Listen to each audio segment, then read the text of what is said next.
Guys, कैसे हो आप सभी। मेरा नाम है मुकेश सर और मैं लेके आया हूँ आपके लिए नंबर सिस्टम की नेक्स्ट क्लास। पिछली क्लास में हमने कुछ क्वेश्चंस भी किए थे और हमारा चैप्टर चल रहा था। अब नेक्स्ट हम चैप्टर को आगे बढ़ाते हो और आज मैं पढ़ाऊँगा आपको अभाज्य संख्याएँ।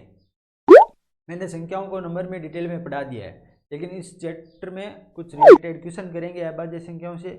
उससे पहले मैं कुछ संख्याओं को अभाज्य संख्याओं को बता देता हूँ कि अभाज्य संख्या होती क्या है। तो मैंने नंबर्स में बताया था आपको कि अभाज्य संख्या एक ऐसी होती है जो किसी अन्य संख्या से विभाजित नहीं होती। फर्स्ट फॉर्म तो ये कहती है। दूसरी फॉर्म क्या कहती है कि अगर कोई अभाज्य संख्या है तो उसके सिर्फ दो ही गुणनखंड होंगे, यानी उसके सिर्फ दो फैक्टर होंगे। कौन से? अगर वो किसी अन्य से विभाजित ही नहीं होती तो उसी कौन से फैक्टर होंगे? दो। एक तो उसका स्वयं होगा फैक्टर। स्वयं संख्या अपने आप का स्वयं फैक्टर होती है। हर प्रत्येक संख्या अपने आप का स्वयं का फैक्टर यानी गुणनखंड होती है। एक दूसरा क्या होगा? एक, यानी सभी अभाज्य संख्याओं या सभी संख्याओं, टोटल रियल नंबर्स या ऑल नंबर्स, आप ऑल नंबर ही ले लो, सभी संख्याओं का एक गुणनखंड होता ही होता है।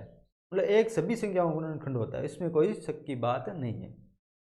तो एक सबका गुणनखंड होता है तो उसको हम ले या ना ले कोई फर्क नहीं पड़ेगा। क्यों नहीं पड़ेगा? क्योंकि वो सभी का गुणनखंड है। तो इसलिए अभाज्य संख्याओं के सिर्फ दो गुणनखंड होते हैं। कौन से? एक हो जाएगा और स्वयं हो जाएगा। इसके अलावा कोई उनका गुणनखंड नहीं हो सकता। मतलब ऐसी संख्या जो एक और स्वयं के अलावा किसी अन्य संख्या से विभाजित नहीं होती वो अभाज्य संख्या कहलाती है। कुछ लोगों को इस चीज़ में कंफ्यूज होती है कि सम संख्या और अभाज्य संख्याओं में कंफ्यूज होने लग जाते हैं। सम संख्या या अभाज्य संख्या एक ही है या अलग अलग है, कुछ लोग समझ नहीं पाते।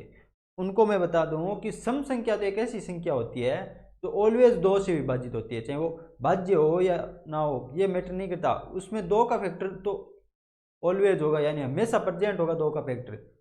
उसमें दो का भाग तो हमेशा जाएगा ही जाएगा अगर सम संख्या है तो। लेकिन अभाज्य संख्या ये नहीं कि दो का भाग जाएगा नहीं जाएगा, वो ऐसी संख्या है जो किसी से भाज्य नहीं होगी। ठीक है? या फिर ये बोलूँ कि अगर भाज्य संख्या को आप सम संख्या से कंफ्यूज हो रहे हो कि भाज्य संख्या और सम संख्या एक है, तो ये नहीं है। सम संख्या वही है जो हमेशा दो से विभाजित होती है, उसमें दो का भाग जाना जरूरी है।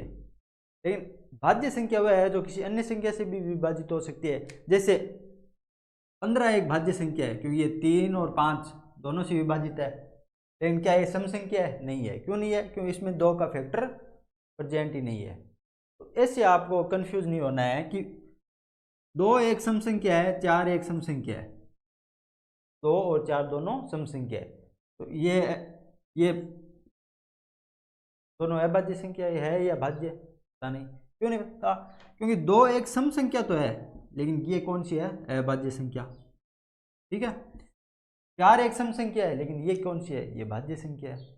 यही तो डिफरेंस है। यही कंफ्यूज नहीं होना आपको कि आपको एक चीज का ध्यान रखना है बेसिक रूप से। भाज्य संख्या और सम संख्या में डिफरेंस ये है कि भाज्य संख्या ये किसी भी संख्या से विभाजित हो सकती है। मतलब वह संख्या जो अन्य संख्या से विभाजित होनी जरूरी है, चाहे वो संख्या कुछ भी हो, चाहे इवन हो या ऑड हो, ये मैटर नहीं करता। वो तीसरी संख्या एक और स्वयं के अलावा तीसरी संख्या से विभाजित होनी चाहिए। इसमें कौन सी आ सकती है? भाज्य संख्याओं में आ सकती है 4 आ सकता है, 6 आ सकता है, 8 आ सकता है, 9 आ सकता है, 10 आ सकता है, 12 आ सकता है, 14, 15, 16, 18 ऐसे आ सकता है। और सम संख्या कौन सी है? सम संख्या वह संख्या है जो हमेशा दो से भाज्य होगी, उसमें दो का फैक्टर होना जरूरी है। वह किसी अन्य संख्या से भाज्य है या नहीं ये जरूरी नहीं है, लेकिन वो दो से भाज्य होनी जरूरी है। ठीक है? तो अब सम संख्या कौन सी हो जाएगी? 2, 4, 6, 8, 10। ठीक है? तो आपने क्या देखा कि दो एकमात्र ऐसी संख्या है जो सम संख्या है फिर भी अभाज्य है, अभाज्य भी है ये। यानी दो एकमात्र ऐसा प्राइम नंबर है जो सम संख्या है लेकिन अभाज्य भी है। समझे? आपको कुछ चीजों का ध्यान रखना है कि सम संख्या और भाज्य संख्या में क्या डिफरेंस होता है, ठीक है। जैसे एग्जाम्पल है 17, ये एक अभाज्य संख्या है। क्यों है? क्योंकि इसके सिर्फ दो फैक्टर है, एक और स्वयं। वहीं अगर हम इसको 2 गुना कर दे, 2 से मल्टीप्लाई कर दे तो कितने बन जाएंगे? 34। अब ये भाज्य तो हो जाएगी संख्या 34, ये भाज्य भी हो जाएगी और सम भी हो जाएगी। क्योंकि सम बनाने के लिए हमने क्या किया, इसमें 2 से गुणनखंड गुणा कर दिया, क्योंकि हर संख्या सम संख्या में 2 का फैक्टर होना जरूरी है। तो ये सम संख्या बन गई। अब ये भाज्य है या नहीं है, टेस्ट चेक करेंगे। ये भाज्य है। क्यों है? क्योंकि ये एक और स्वयं के अलावा भी किसी अन्य से यानी 2 से भाजित है। लेकिन यहाँ पे क्या हमने किसी तीसरी संख्या से गुणा थोड़ी किया था, नहीं किया था, हमने सिर्फ इसको सम बनाने की कोशिश की। सम बनाने के चक्कर में ये भाज्य बन गई। तो आपको तीसरा पॉइंट क्या याद रखना है कि सभी सम संख्याएं भाज्य संख्याएं होती है, सिर्फ 2 को छोड़कर। सभी सम संख्याएं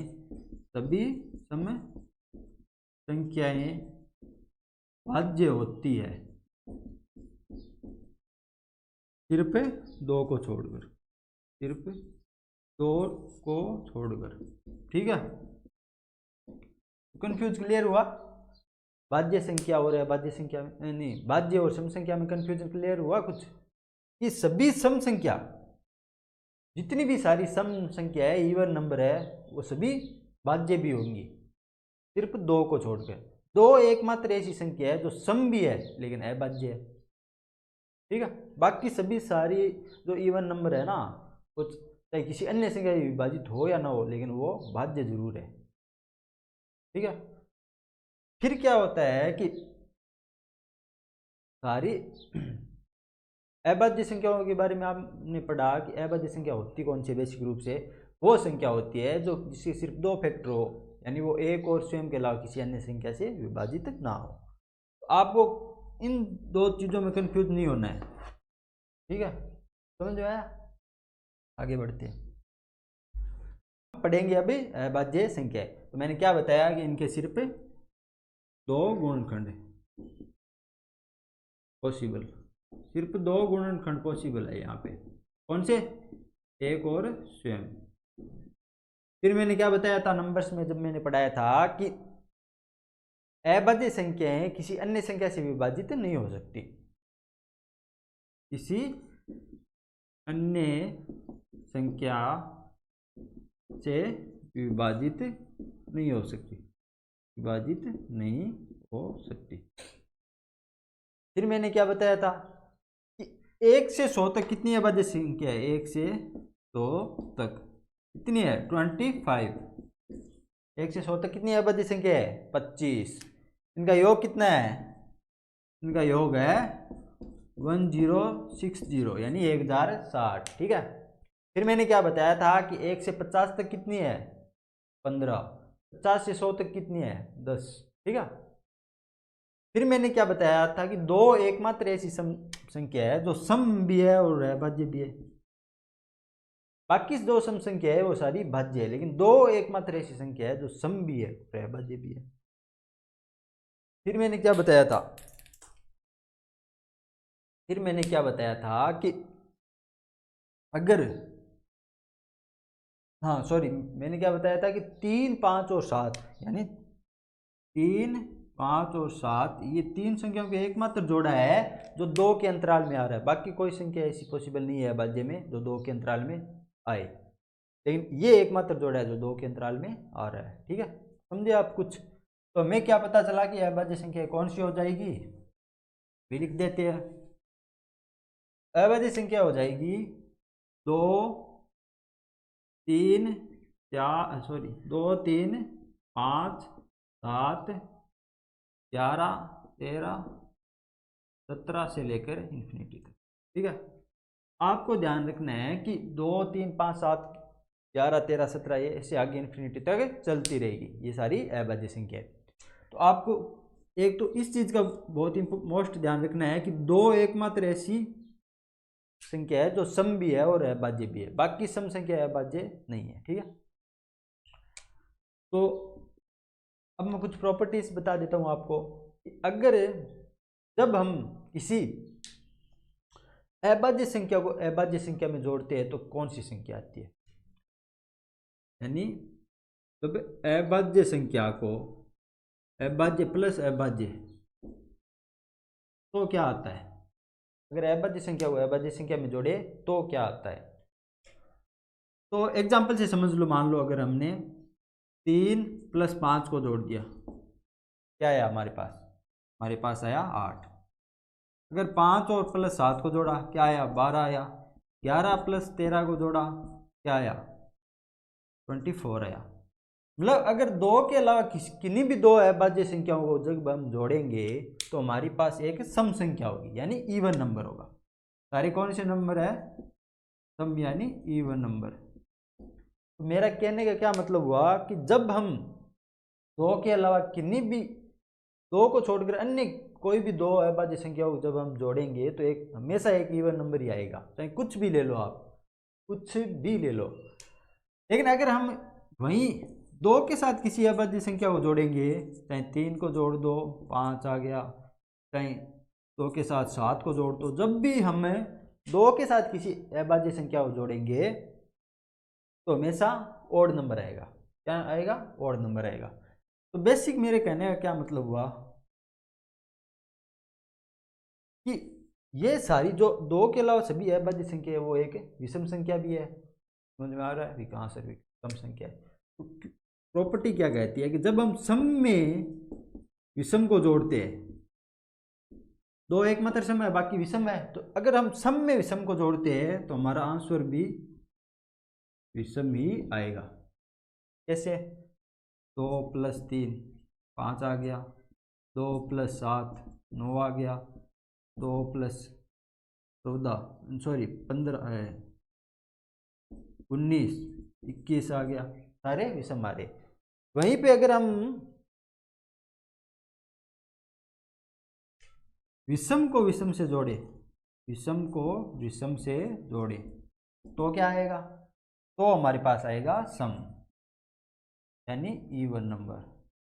ये कौन सा हो गया, ओड नंबर। तो बेसिक रूप से आपको क्या याद रखना है कि अगर हम इवन को इवन के साथ जोड़ते हैं तो इवन आता ही है, लेकिन अगर इवन को ओड से जोड़ते हैं तो हमेशा ओड आएगा, और अगर हम ओड के साथ ओड को जोड़ेंगे तो हमेशा इवन आएगा।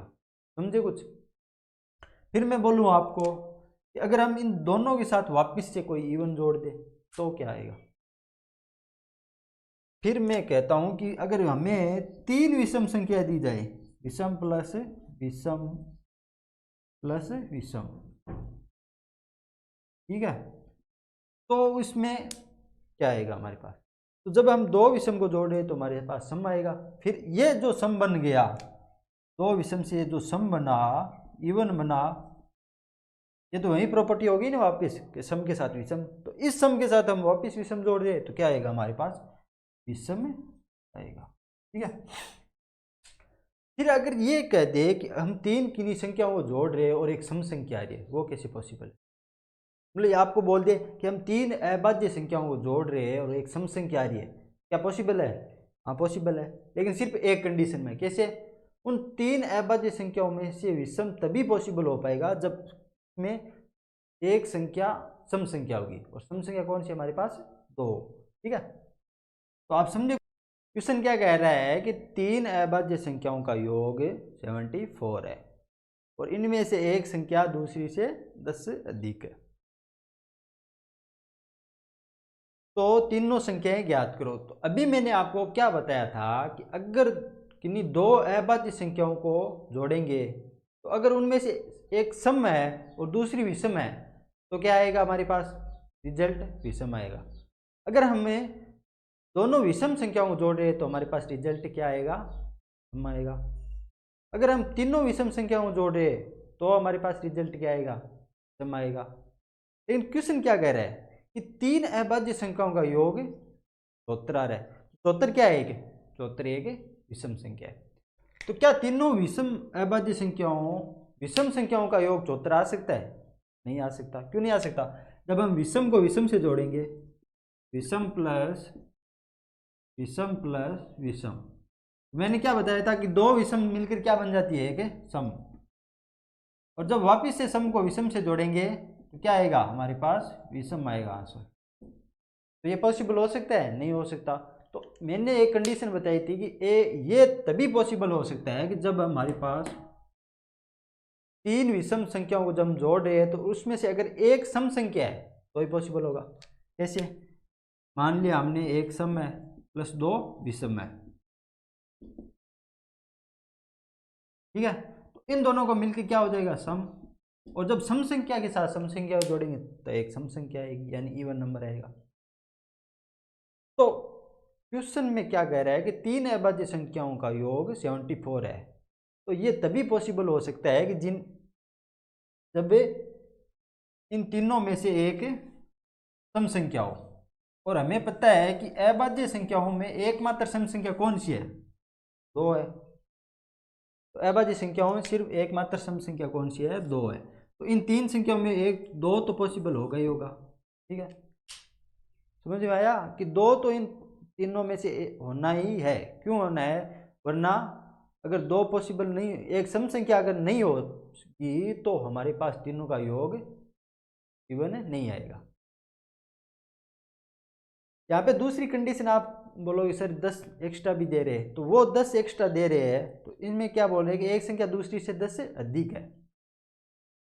वो तो 10 संख्याओं के बीच का डिफरेंस है, वो जरूरी नहीं है।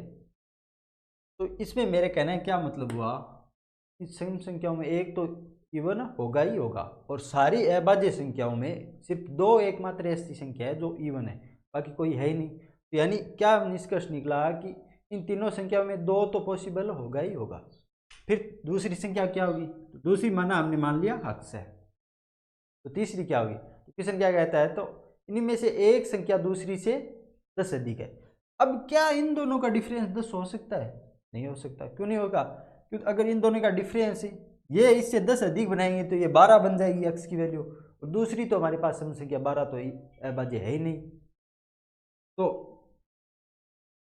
फिर इन दोनों का नहीं हो सकता, तो क्या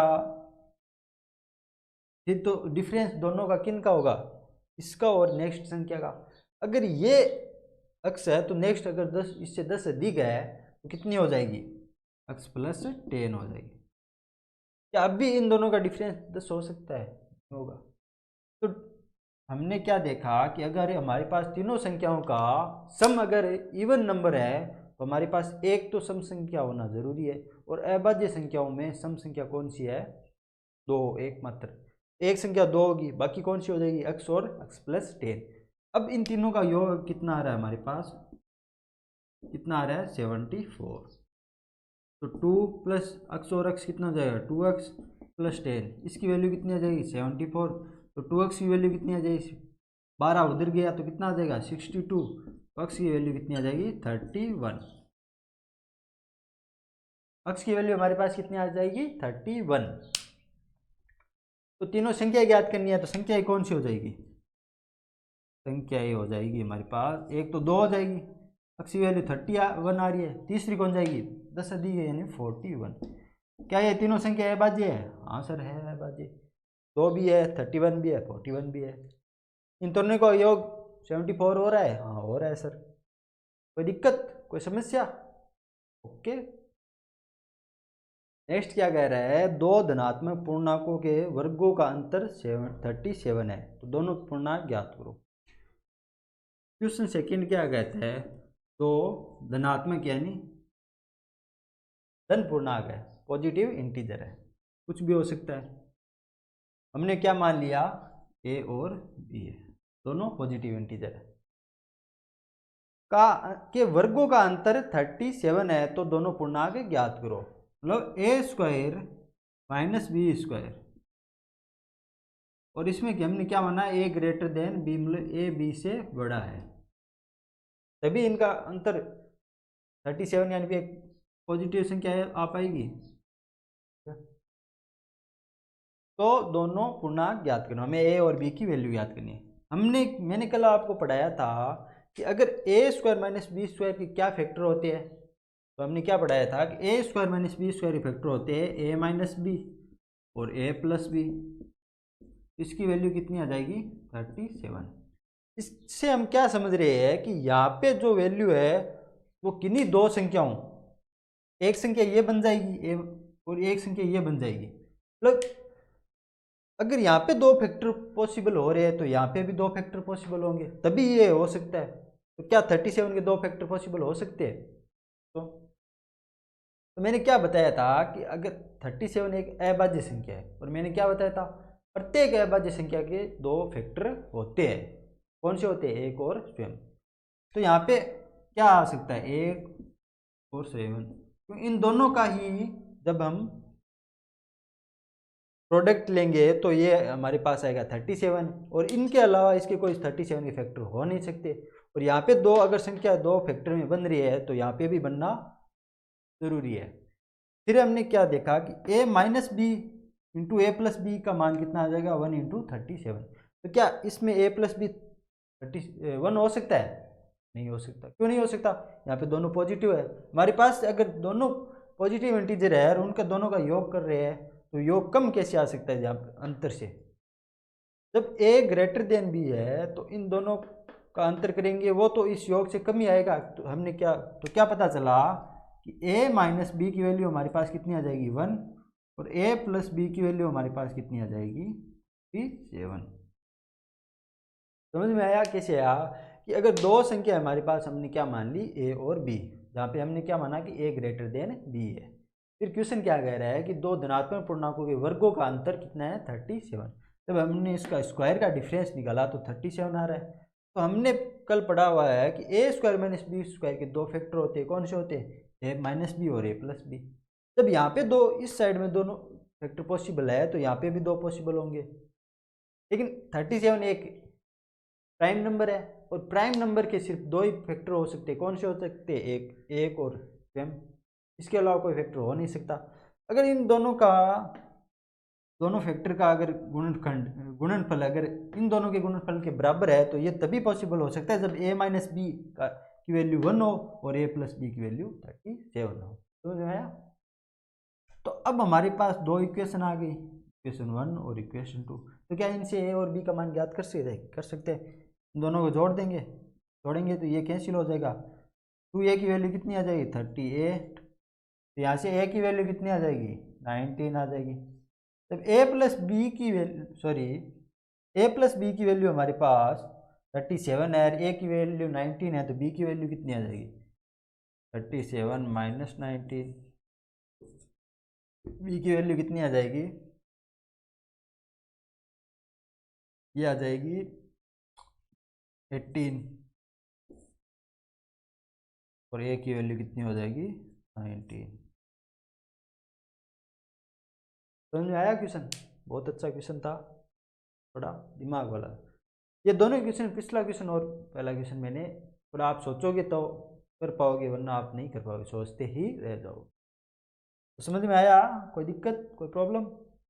गुणनखंड से आप क्या समझते हो? ठीक है, आपने सुना है अभाज्य गुणनखंड क्या होता है? अभी हमने क्या पढ़ा? अभाज्य संख्या यानी प्राइम नंबर। अब हमें प्राइम फैक्टर पढ़ना है।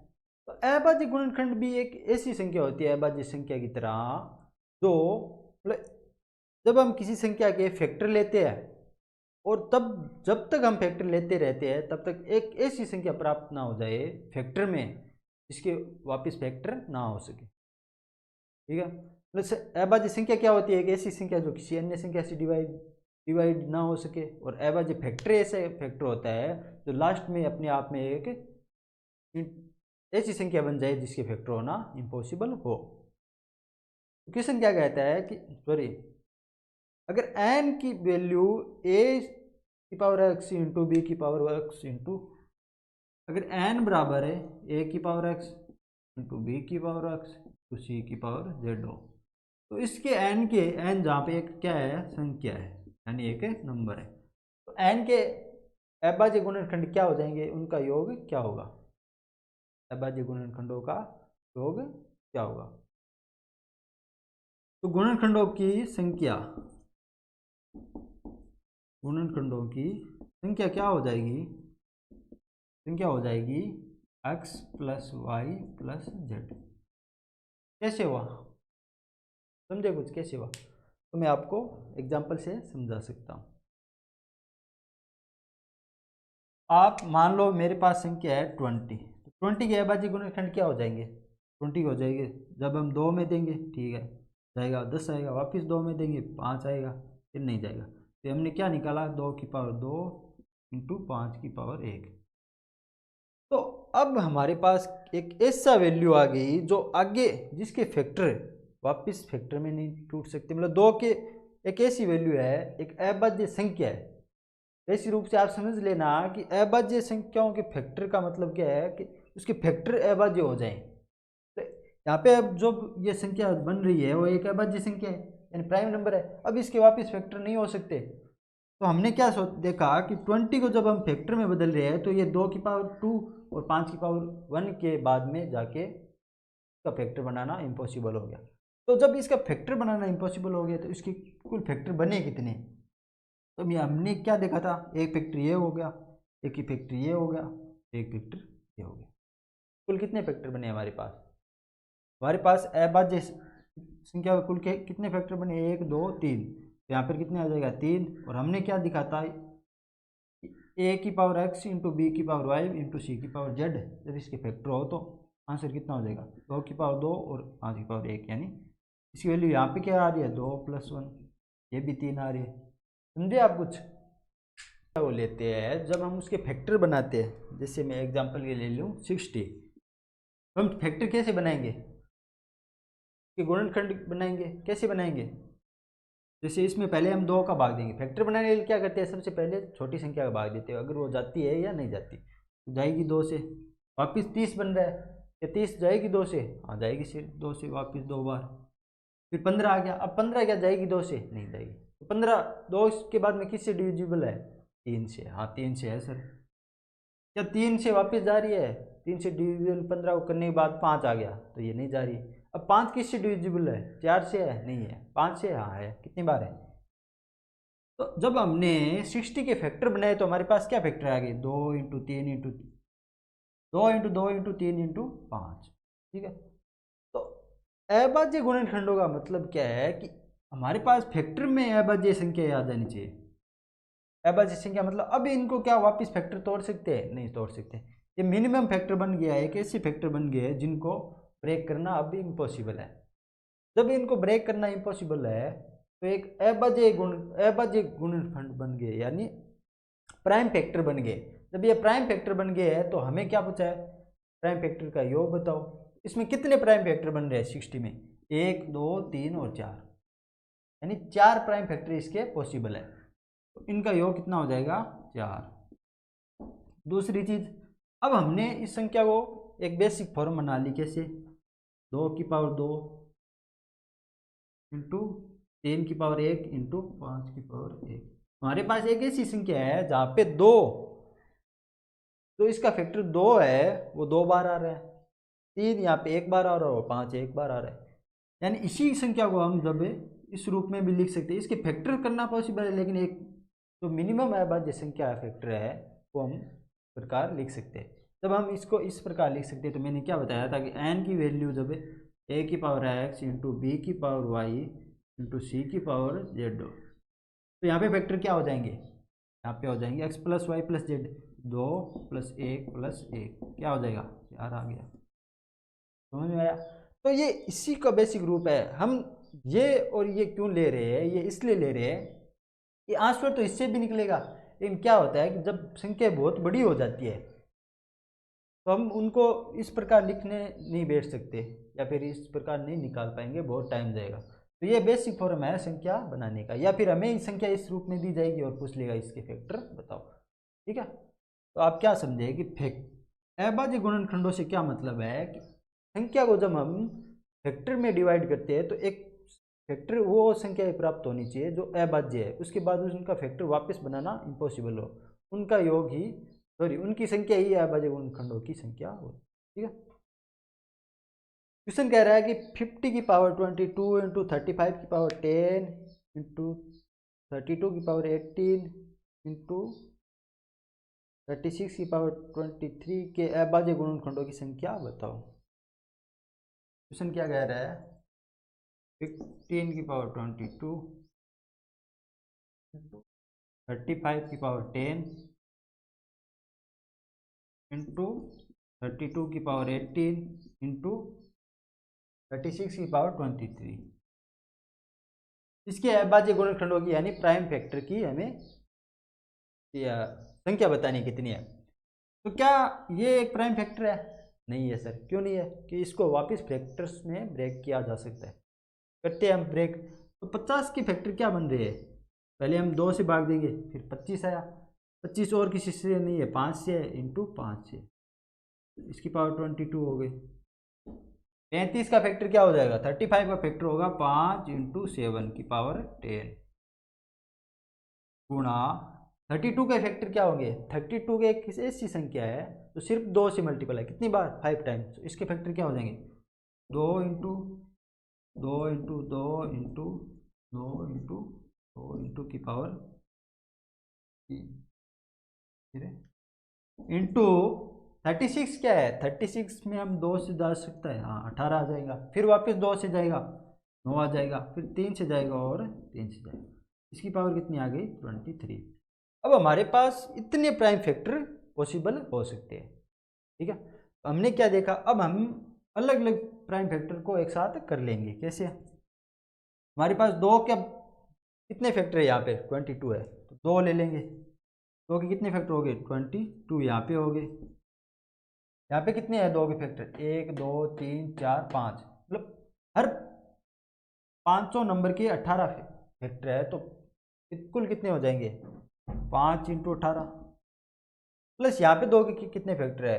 इस 2 के 23 है और इस 2 के 23 है, दोनों 2 के कितने हो जाएंगे? 23 इंटू 2 इंटू 5 के कितने फैक्टर है यहाँ पे? 5 पे यहाँ पे इस 5 के 22 है, इस 5 के 22 है। या फिर मैं इसको एज से समझा देता हूँ कि 2 के कुल कितने फैक्टर आ रहे हैं यहाँ पे? 2 के आ रहे हैं, यहाँ से 22 आ रहे हैं, फिर यहाँ से आ ही नहीं रहा, यहाँ से आ रहे हैं, इसके 18 इसके 18 इसके 18, यानी सभी के 18 18। तो पाँचों संख्या 18 है, एक के 18 है, तो पाँचों कितने हो जाएंगे? 90। 90 और 22 कितने हो जाएंगे? 112, सॉरी 112। फिर यहाँ पे 2 के कितने फैक्टर आ रहे हैं? इसके 23 और इसके 23, यानी 146, सॉरी दोनों के 46। तो 112 और 46 कितने हो गए? क्या हो गए? 48 158, यानी 2 के कुल फैक्टर कितने आ गए हमारे पास? 158। फिर हमें 5 लेना है, यहाँ पे 5 के इसके 22 है और इसके 22 है, कुल कितने हो जाएंगे? दोनों के हो जाएंगे 44। तो 5 के फैक्टर यहाँ पे कितने? 44 हो गए, यहाँ पे 10 हो गए, यहाँ पे एक ही नंबर है। तो 44 और 10 54, और यहाँ पे कोई 5 नहीं है, तो 5 के कितने फैक्टर आ गए? 54। फिर हमारे पास 3 है यहाँ पे दूसरा नंबर, तो 3 के और कहीं फैक्टर है? यहाँ पे नहीं है, यहाँ पे नहीं है, यहाँ पे नहीं है, और यहाँ पे 2 बार 3 है, तो दोनों कितने हो जाएंगे? 46 इंटू, और कौन सी संख्या है? यहाँ पे एक 7 है, 7 के कितने फैक्टर है? 7 के फैक्टर है 10। अब हमारे पास एक ऐसा नंबर बन गया, इसी नंबर को हमने जहाँ पे इसके अभाज्य फैक्टर हो गए, मतलब अभाज्य गुणनखंड हो गए, इनसे अब इनको छोटे फैक्टरों में ब्रेक नहीं किया जा सकता, इनसे छोटी संख्याओं में ब्रेक नहीं किया जा सकता। तो ये कुल कितनी है हमारे पास अभाज्य गुणनखंड संख्या पूछी है? तो 2 के 158 है, प्लस 5 के 54 है, प्लस 3 के 46 है, 7 के 10 है। तो इसकी वैल्यू कितनी आ जाएगी यहाँ पे? ये हो जाएगा 212 और 46 कितना हो जाएगा? 248, 258 और 10 268। समझ में आया? इसकी वैल्यू 268 कैसे हुई? Answer number b. कि जब हमने इस संख्या को देखा तो हमें पता चल रहा है कि इस संख्या में अंदर वाली संख्याओं एक अभाज्य संख्या नहीं है। क्यों नहीं है? ये डिविजिबल है सारे नंबर, तो हमें पहले इनके अभाज्य फैक्टर बनाने पड़ेंगे। जब हमने अभाज्य फैक्टर बनाए तो यहाँ पे क्या बन रहा है? 2 इंटू 5 इंटू 5, यहाँ पे 5 इंटू 7, यहाँ पे 2 5 बार आ रहा है, यहाँ पे 2 2 और 3 3 आ रहा है। तो हमने क्या किया, फिर देखा कि इनसे छोटे इनके अभाज्य फैक्टर नहीं बन सकते, तो हमने इनकी वैल्यू क्या आउट कर ली। तो हमें पता चला कि 2 के कुल इस संख्या में कितने फैक्टर बन रहे हैं? 158। 5 के कितने बन रहे हैं? 54। 3 के कितने बन रहे हैं 46 और 7 के कितने बन रहे हैं 10। तो हमने देख लिया कि कुल फैक्टर सभी संख्याओं के कितने बन रहे हैं 268। समझ में आया? अच्छा क्वेश्चन था। आप एक दो बार ऐसे क्वेश्चनों को करेंगे तो करने लग जाएंगे, इतनी बाद में आपको कुछ करने की जरूरत नहीं पड़ेगी, इतना टफ तो है ही नहीं। नेक्स्ट क्वेश्चन क्या कहता है 1260 को न्यूनतम किस संख्या से गुणा करने पर यह पूर्ण वर्ग संख्या बन जाएगी। हमारे पास संख्या कौन सी है 1260। क्वेश्चन कहता है कि इसको किस संख्या से गुणा करे कि ये पूर्ण वर्ग संख्या बन जाएगी। तो क्या हमें पता है ये पूर्ण वर्ग संख्या है या नहीं है, क्या इसे पता चल पाएगा कि किससे गुणा करे। तो हम क्या देखते हैं, कोई भी संख्या होती है तो पूर्ण वर्ग है या नहीं कैसे पता करते हैं कि उसमें जिसके अभाज्य गुणनखंड यानी प्राइम फैक्टर होते हैं वो हर संख्या में अगर दो है तो एक पूर्ण वर्ग संख्या। अगर कोई भी संख्या जैसे प्राइम फैक्टर हो गया 2 हो गया, तब इसी को इसी संख्या से गुणा कर देंगे तो ये क्या बन जाएगी, एक 4 बन जाएगी और 4 क्या है एक पूर्ण वर्ग संख्या। 3 प्राइम फैक्टर है, अगर इसको 3 से गुणा कर दें तो क्या क्या बन जाएगा, ये बन जाएगा हमारे पास 9 और 9 क्या है एक पूर्ण वर्ग संख्या। तो हमने क्या देखा कि हर पूर्ण वर्ग संख्या में 2 प्राइम फैक्टर होंगे, 2 का गुणनखंड होंगे। अगर बड़ी संख्या है तो और भी हो सकता है, लेकिन हर प्राइम फैक्टर के 2 गुणनखंड होने आवश्यक है, यानी हर प्राइम फैक्टर 2 होना आवश्यक है। तो क्या इसमें 2 प्राइम फैक्टर है, ही नहीं है, तो हम चेक कर लेंगे। तब इसके हम फैक्टर बनाएंगे तो पहले 2 से गुणा किया, कितनी बार गया 630, वापस 2 से गुणा किया कितनी बार गया 315, अब नहीं जा रहा है। अब 3 से करेंगे कितनी बार जा रहा है, 3 से करेंगे तो 105 बार गया, वापस 3 से जा रहा है 35 टाइम जा रहा है। अब वापस 35 को किससे करेंगे, 3 से नहीं जा रहा, 4 से नहीं जा रहा, 5 से जा रहा है, तो फिर कितना आ जाएगा 7। तो हमने क्या देखा, इस संख्या के फैक्टर कौन से बन गए 2 × 2 × 3 × 3 × 5 × 7। क्वेश्चन क्या पूछ रहा है कि न्यूनतम किस संख्या से गुणा करने पर यह पूर्ण वर्ग संख्या बन जाएगी। तो हमने क्या देखा था कि प्राइम फैक्टर पूर्ण वर्ग संख्या का होना तभी संभव है जब उसमें फैक्टर डबल हो। तो यहाँ पे 2 गुणा आ रहा है, वर्ग हो रहा है, सही हो रहा है, 3 हो रहा है, 5 की पावर 1, 7 की पावर 1, तो ये तो सही ठीक है, कोई दिक्कत नहीं है। लेकिन यहाँ पे 2 फैक्टर ऐसे है जो 1 1 है, तो ये पूर्ण वर्ग नहीं हो सकती। तो इनको बनाने के लिए हमें क्या करना पड़ेगा, इनका एक फैक्टर और लेना पड़ेगा दोनों का। तो हम क्या करेंगे 5 के एक फैक्टर लेंगे इंटू 7 का भी एक फैक्टर लेंगे, तभी ये दोनों मिलकर कितने बन पाएंगे 2 फैक्टर। जब ये दोनों मिलकर यहाँ से 2 फैक्टर बन जाएंगे तो ये एक पूर्ण वर्ग की संख्या बन जाएगी। तो हमने इनको पूर्ण वर्ग बनाने के लिए इससे गुणा किया, इससे गुणा किया, तो ये कौन सी है, ये 5 × 7 यानी 35। तो हमें क्या पता चला कि 1260 को पूर्ण वर्ग बनाने के लिए हमें किससे मिनिमम गुणा करना पड़ेगा, न्यूनतम 35 से। ठीक है, समझ में आया। नेक्स्ट कहता है कि 1800 को न्यूनतम किससे भाग देने पर यह पूर्ण वर्ग संख्या बन जाएगी। अब हमें पता करना है कि 1800 को न्यूनतम किससे भाग दे ये पूर्ण वर्ग बन जाएगी। तो वहीं सेम पैटर्न, हम 1800 के फैक्टर चेक करेंगे कौन से बन रहे। 2 से जा रहे हैं, हाँ जा रहा है सर, कितने आ रहे हैं 900 आ रहे हैं, वापस 2 से जा रहे हैं, हाँ जा रहा है सर, कितने आ रहे हैं 450 आ रहे हैं, 2 से जा रहे हैं, हाँ जा रहा है सर, कितने आ रहे हैं 225 आ रहे हैं। अब 2 से जा रहे हैं, नहीं जा, तो क्या अब 3 से जा रहे हैं, हाँ जा रहा है सर, कितने आ रहे हैं 3 से जा रहे हैं 75 आ रहे, वापस 3 से जा रहा है सर, हाँ जा रहे हैं, कितने आ रहे 25 आ रहे। अब 3 से जा रहे हैं, नहीं जा रहा, 4 से जा रहा है, नहीं जा रहा, किससे जाएगा 5 से जाएगा, कितने आ रहे हैं 5 आ रहे, वापस किससे जाएगा 5 से जाएगा, इसका है। तो हमने क्या देखा 1800 के कौन से फैक्टर बन रहे हैं 2 × 2 × 2 3 3 5 5। तो हमें क्या पॉसिबल हुआ कि पूर्ण वर्ग संख्या बनाने के लिए हमें फैक्टर डबल होने जरूरी है। तो यहाँ पे 2 3 आ रहा है, 3 की पावर 2 और 5 की पावर 2, इन दोनों में तो कोई दिक्कत ही नहीं है क्योंकि इन दोनों के 2 फैक्टर आ रहे हैं। लेकिन यहाँ पे क्या हो रहा है, हमारे पास 3 फैक्टर आ रहे हैं, हमारे पास 3 फैक्टर आ रहे हैं। तो या तो हमें क्या करना पड़ेगा, या तो इससे ए फैक्टर से गुणा करना पड़ेगा, एक गुणा करेंगे तो यहाँ पे 4 फैक्टर हो जाएंगे, जब 4 हो जाएंगे 2 के 2 बन जाएंगे। तो 1 से गुणा करने पर कौन सी संख्या बन जाएगी 3600 बन जाएगी, जो एक पूर्ण वर्ग है किसका, 60 का स्क्वायर। समझ में आया। अगर इसी संख्या को हम 2 से वापस भाग भी दे दें, अगर 2 से भाग देंगे तो कितने फैक्टर बन जाएगी, 2 इंटू 3 इंटू 5 इंटू, जब हम इसको 2 से भाग देंगे मतलब एक फैक्टर कम करेंगे, यहाँ से एक कम हो जाएगा तो क्या बन जाएगी, तो बन जाएगी हमारे पास 1800 इंटू डिवाइड बाई 2 यानी 900। ये भी एक प्राइम वर्ग संख्या किसका है, ये है 30 का स्क्वायर। ठीक है, समझ में आया। तो क्वेश्चन क्या पूछ रहा है कि 1800 न्यूनतम किससे भाग देने पर ये पूर्ण वर्ग संख्या बन जाएगी। तो 1800 को न्यूनतम 2 से भाग देने पर ये पूर्ण वर्ग बन जाएगी, और 1800 को न्यूनतम 2 से गुणा करने पर भी ये एक पूर्ण वर्ग बन जाएगी। मैंने ये क्वेश्चन था, मैंने 2 टाइप से बना दिया। समझ में आ गया आपको। हमें पूर्ण वर्ग बनाने के लिए अभाज्य संख्याओं के फैक्टरों की संख्या हमें इवन लेनी पड़ेगी, 2 4 6 ऐसे हमें इवन लेनी पड़ेगी, तभी वो एक पूर्ण वर्ग संख्या बन पाएगी। कह रहा है कि 13,640 को न्यूनतम किससे भाग देने पर ये विषम संख्या बन जाएगी, 13,640। अब हम इसके फैक्टर बनाएंगे, कौन से बन रहे हैं, पहले 2 से जा रहे हैं, हाँ जा रहा है सर। क्या आ रहा है हमारे पास, ये आ जाएगा 6000, फिर 1640 का कितना बन जाएगा 820, 6820। वापिस 2 से जा रहे हैं, हाँ जा रहा है सर। कितने आ जाएंगे, ये आ जाएंगे 3410। वापिस 2 से जा रहे हैं, हाँ जा रहा है सर। कितने आ जाएंगे, यहाँ पे आ जाएंगे 1705। अब 2 से जा रहा है, नहीं जा रहा।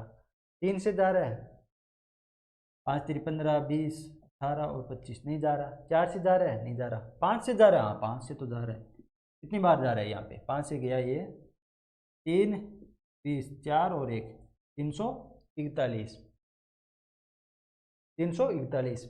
अब क्या वापस 5 से जा रहा है, नहीं जा रहा है सर।